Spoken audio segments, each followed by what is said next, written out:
وزیر خارجہ شاہ محمود قریشی آئندہ ماہ پھر چین جائیں گے۔ اس دورے کے دوران افغانستان کے پڑوسی ممالک اور چین، پاکستان اور افغانستان کے اجلاس ہوں گے۔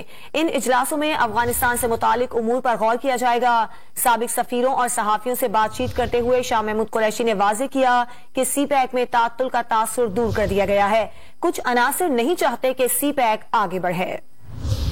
پاکستان میں ابھر رہا تھا کہ دیکھیں جی سی پیک جو ہے وہ تعطل کا شکار ہو گیا، وہ گرم جوشی نہیں رہی، اس تاثر کو دور کرنا بہت ضروری تھا، کیونکہ حقیقت کے برعکس تھا لیکن دور کرنا ضروری تھا، اور وہ ہوا۔ مارچ میں میں ایک مرتبہ پھر انشاءاللہ چین جاؤں گا، جس میں افغانستان پر ہماری خاص طور پر دو نشستیں تو طے ہو چکی ہیں۔ ایک جو پاکستان کے انیشیٹو سے ہم نے ایک plate form of the immediate neighbours بنایا ہے افغانستان کا، جس میں 6 ہیں، ان کی نشست ہوگی۔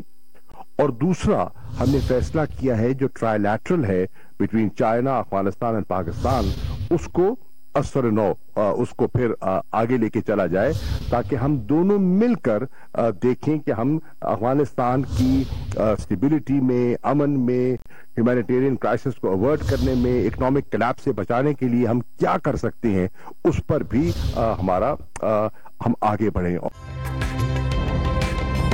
تازہ ترین ویڈیوز کے لیے ہمارا YouTube چینل سبسکرائب کر کے بیل آئیکن پریس کریے تاکہ آپ کو ملے ہر اپڈیٹ سب سے پہلے۔